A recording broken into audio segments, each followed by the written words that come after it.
This week on Angelo's Workbench, the AMT 67 Impala Street Machine gets its clear coat and will begin painting and preparing the other parts for the build. Stick around.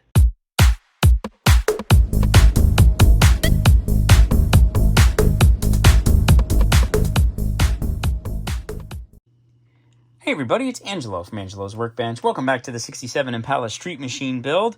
I'm going to start mixing up some 2K Clear. I use this Speedo coat. I have had this for more years than I care to say. I mean, I'm talking probably 5 years I've been using this clear coat, and I still have plenty of it left.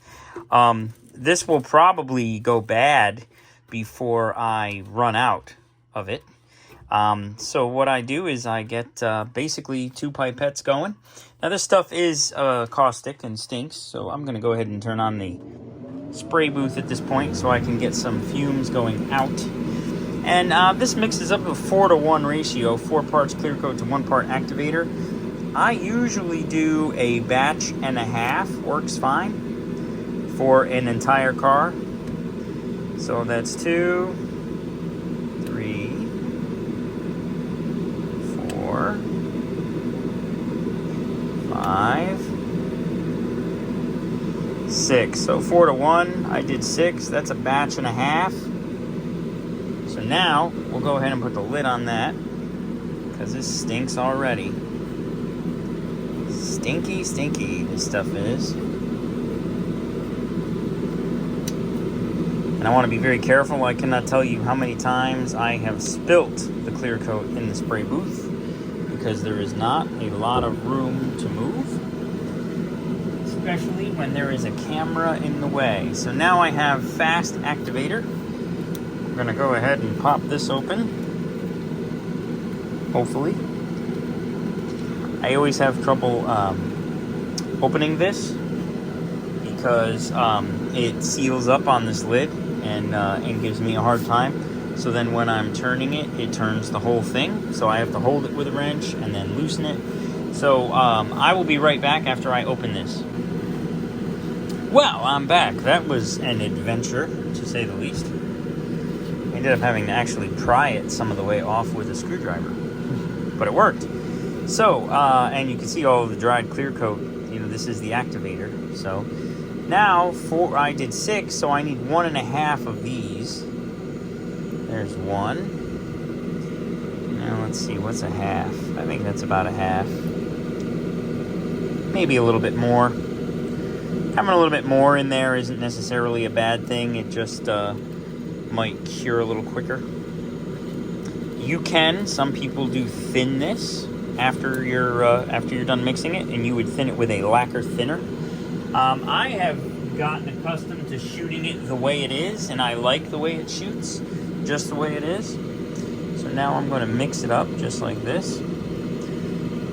And these 2 pipettes will never be used again. I use one for the clear and one for the activator. I use separate ones so that you don't cross-contaminate it. If you get any activator in the clear, in the big thing of clear, then the clear will get hard, and then basically you're done.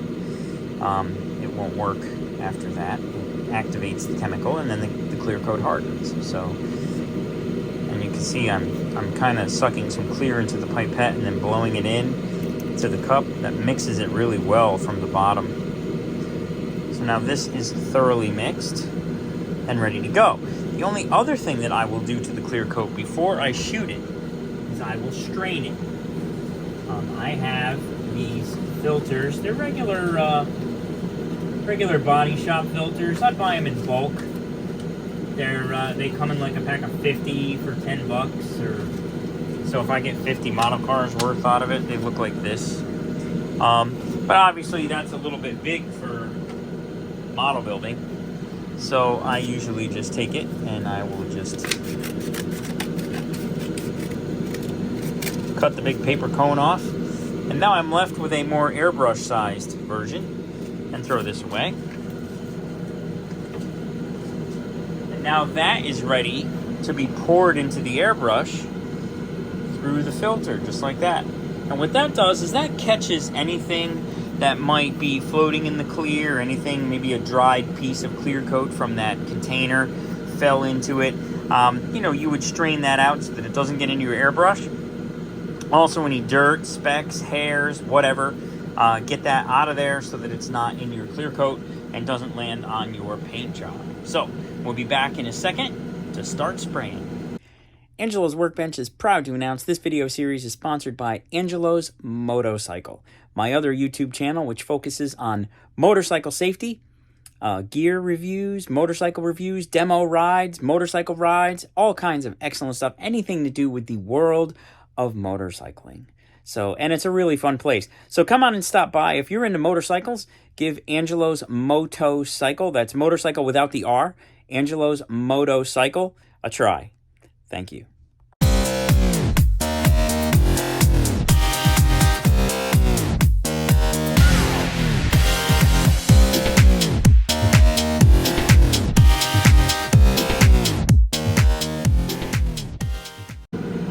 So note that I am not going to spray all of the parts with clear coat. I don't want all of them shiny. For example, I don't want the frame shiny.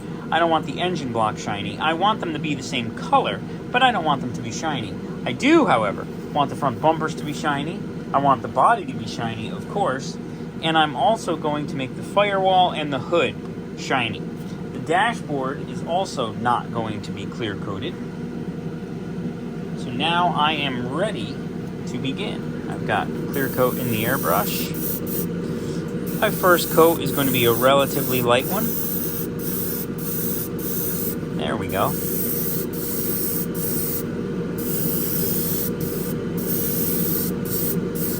There we go.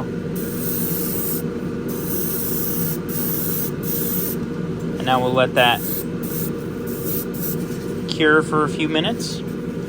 And then we'll come in. This stuff goes off very quickly. It cures fast. So we'll let those cure over here. And now we can shoot some clear on this firewall. And again, very light coat the first time. And let's get some on the hood.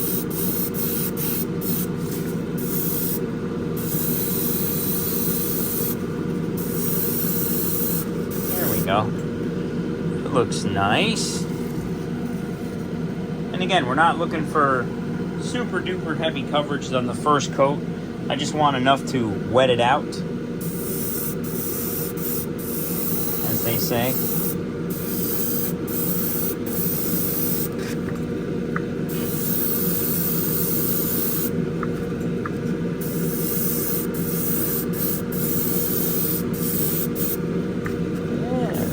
Good. I love this color. I'm a fan. I can't help it. And this is one of those colors I can tell already that after you clear coat it, it really starts to pop. I mean, it was really pink before, but I'm watching as I'm spraying this clear coat. The color is darkening a little and intensifying. It's impressive. And we're out of clear coat. I normally watch that very closely. You want to watch it very closely because you don't want to run out of clear coat in the middle of a spray, especially on the last coat if you're trying to wet out a coat. And you run out in the middle, you end up with a mess. So I will have to pay closer attention to that clear coat level in there.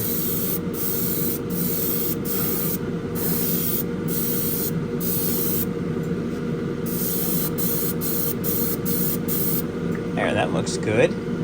It's impressive how the color is intensifying after I shot that clear coat on there. I just want to get these engine compartment parts.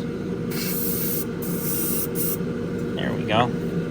So we'll let that all cure for about 10 or 15 minutes, and then we will come back and we will do coat number 2.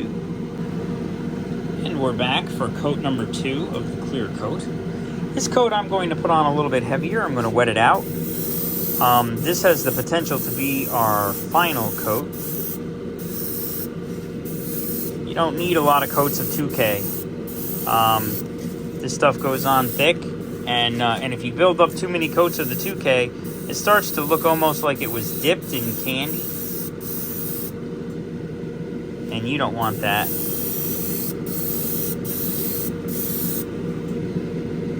Yeah, I think that's done. And this will level out and cure and be super nice, without a doubt. So I think that that'll be it for coats for those bumpers anyway. Let's see how we do on this firewall. I want to get all 3 directions, or all four directions, excuse me. Yeah, 3 directions, that's funny. Alright, there we go. Firewall looks good. Let's hit this hood. Now you can see I'm really putting it on now. I'm wetting out that coat. Almost to the point of having a run, but not quite. That's where you want to be. Takes a little practice, a little bit with the material, not only with your airbrush and your temperature and your humidity and all of those factors, but also with your material. You know, getting familiar with the clear coat. I've sprayed this clear coat. As I said, I've been using this clear coat for 5 or 6 years, and I've gotten very accustomed to it. I know exactly how far I can go before it will start to run. You don't want to push your luck. You want to stop well short of that. And then you'll end up with clear coat that looks like that. And the nice thing about the 2K clear is it doesn't shrink much. After this gas is out and cures, it will look very much just like that. So that's a beautiful finish right there. So now the challenge will be keeping it somewhere where dust won't land in it. Something always lands in my paint jobs, though. It's just Murphy's Law. But again, this is a model car. I'm not trying to be perfect. I just want it to be shiny and look good. If it's shiny and it looks good, then I'm happy. I'm not striving for perfection. If something gets in it and I can get it out, great. If not, I live with it. I'm not overly picky.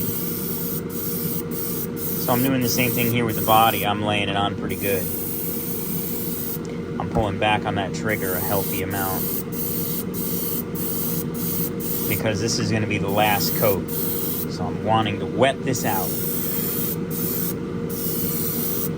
Get my door jambs, my window trim, my B pillars, my A pillars, all the pillars. Tops of the fenders, don't forget. Engine compartment. Edges, parts that you might miss, and of course, all down the side.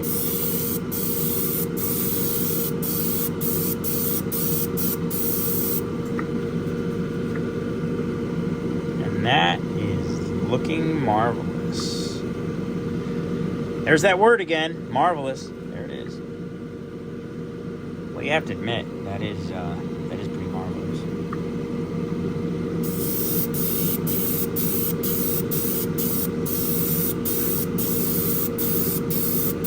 Watching the clear coat,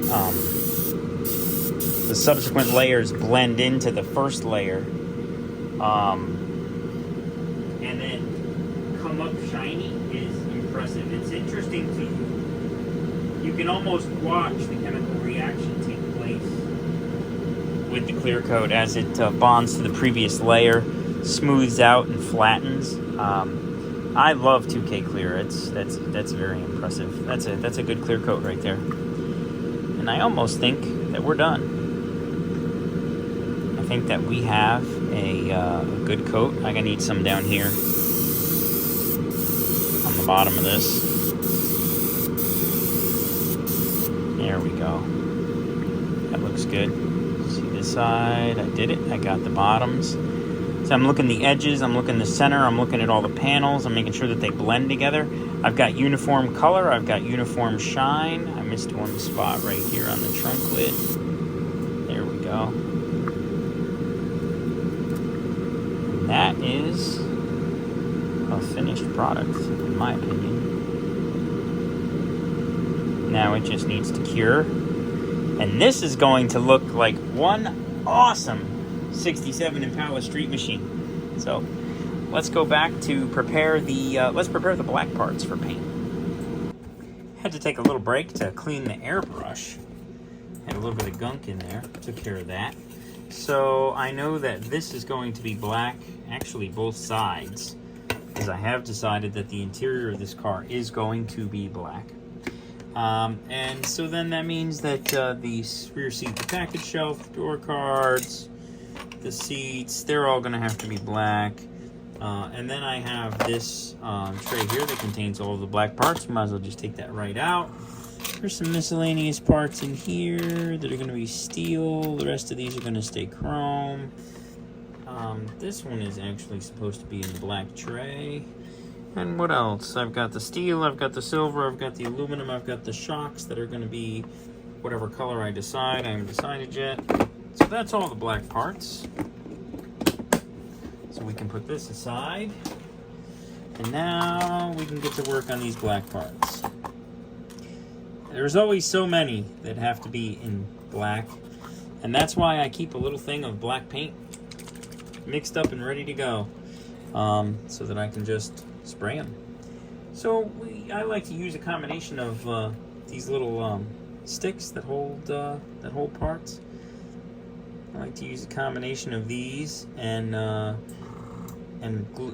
sticking them onto masking tape. That's also another favorite trick of mine, because that enables me to hold parts that can't go on these things and keep them keep them organized so that they don't go flying while I'm airbrushing them. But it also enables me to do both sides of them all 360 degrees. Pretty much like this. Actually, I think I'll hold on to this. I think I can hold on to this by this radiator cap, because then I will paint the radiator cap silver. There we go. That works. These guys will have to get stuck to tape. The rest of these I should be able to find something to stick onto. So I'll go ahead and mount these, and we'll come back when we're ready to go to the booth. So let's get started with the black parts. I'll start with this group of parts that I have batched here on this masking tape. I'm going to just give them a little squirt from all four angles, all four directions.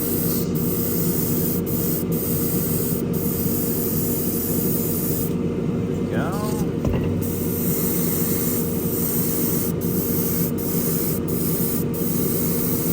Then I'll pop them in the dehydrator.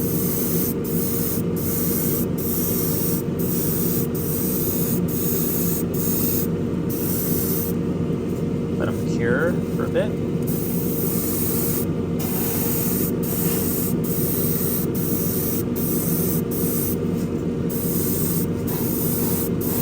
They only need about 5 minutes in the dehydrator, and then they can be handled.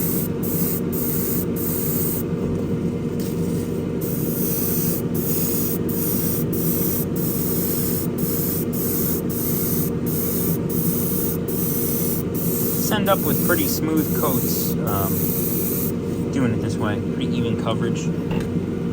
We'll just go pop that in the dehydrator in a minute. Right now I'll just decide if I want to do the back or the top first. I think I'll do the bottom, or the top. I think I'll do the bottom first.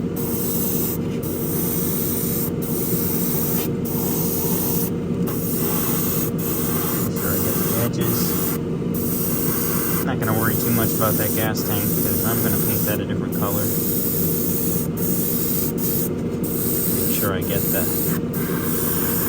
entire underside of the car around the gas tank though.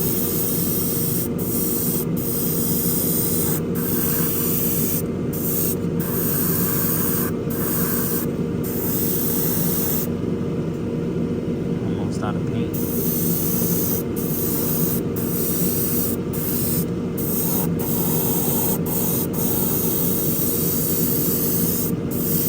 That's okay. That's why I keep the black mixed up in that little bottle. then it's very easy to refill the paint cup on the airbrush. Literally takes seconds. There, I'm out of paint. Okay, I'm out of paint. And now I'm not. And this is just black paint from one of those like apple barrel type Walmart. This is not actual model paint. I like very much the inexpensive acrylic paint bottles. I find that they spray very well, and I get a pretty good finish. I've experimented with a lot of different types of black, and finding one for my semi-gloss that had just the right amount of semi-gloss for me took some trial and error. But and I use just about all of them. All of them look fine. So that's looking pretty good. I don't see any spots that I missed. I can always go over it. Oh, I see a little light spot right there. I'm just gonna get that before I put this aside. There we go. Very good, very good. It's hard to tell when there's a little bit of a glare from the light. Until this flattens out, it's difficult to tell if you missed a spot. So next up is another masking tape paper of parts. I've got the interior parts here. So give these a shot with the black. These are big, so a lot of real estate.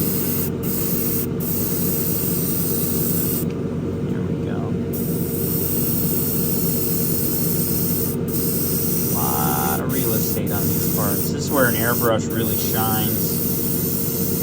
There's nothing better for getting even paint coats on parts that are so big.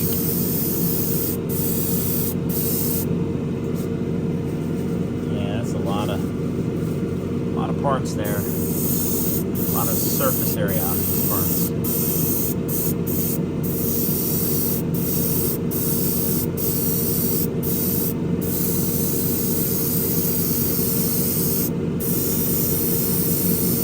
I love the interior of this car. I think that it's going to look great.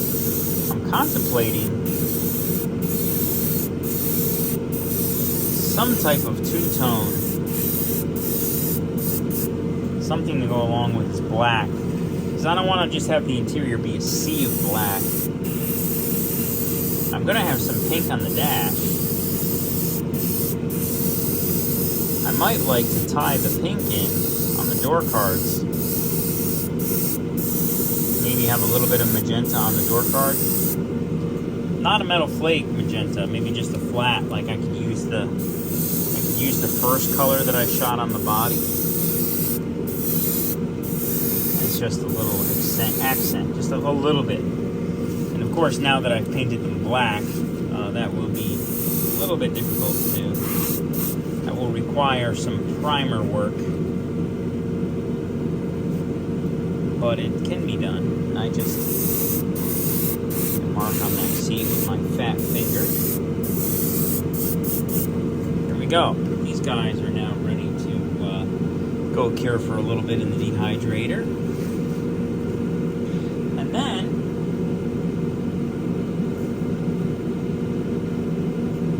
I have all of my parts that I can do just on the stick. These are easy because you paint them all at once and you don't have to worry about sticking it to tape or anything like that.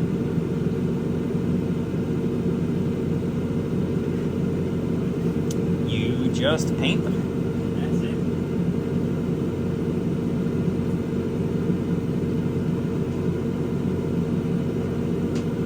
It will be somewhat of a challenge with these guys is where do you put them, and then where you put them, can you put them there without bumping into each other?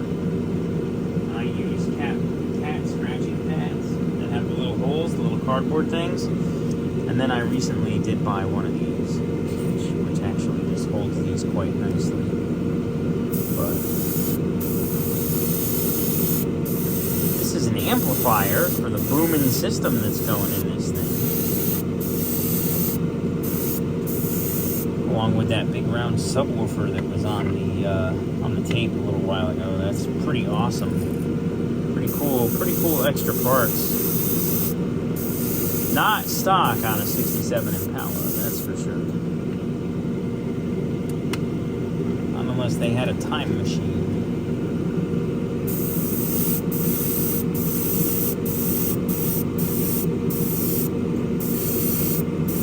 This is all looking good. Once I get the black parts done, that's usually the lion's share of the parts. Uh-oh, that's not a good sign. Got an empty stick, which means that there's a part somewhere. That's trouble. You know, oddly enough, that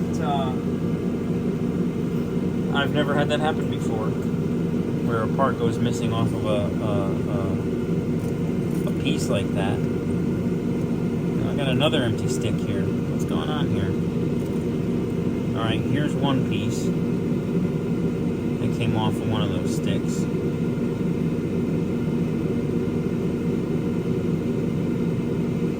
Stick that on there real good this time. Let's see, maybe there's another, hopefully there's another piece buried under those sticks. It's nice to be able to stick them to these sticks though, because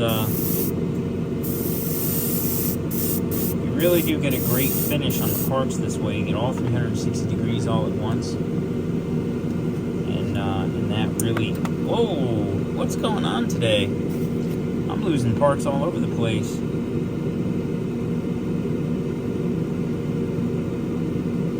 It's kind of a little bit crazy. This does not ordinarily happen.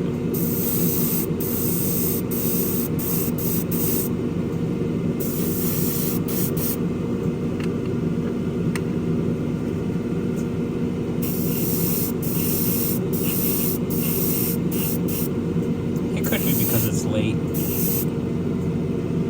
Where I am right now, it's late, and I'm filming. I'm not tired, but it is late. You know, it gets late, you get weird. You get less efficient, we'll say.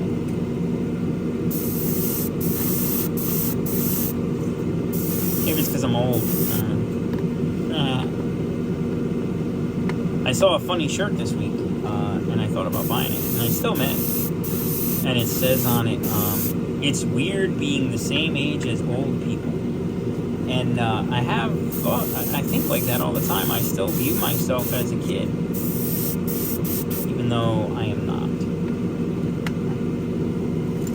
But it is weird being the same age as old people.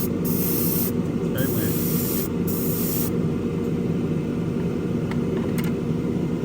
But, hey, what can you do? I'm still playing with toy cars. And I always will. I will never stop. Auto building is just very relaxing to me. I've always enjoyed it. And making these videos, too, is something that I really enjoy. Like, I love sharing it with all of you.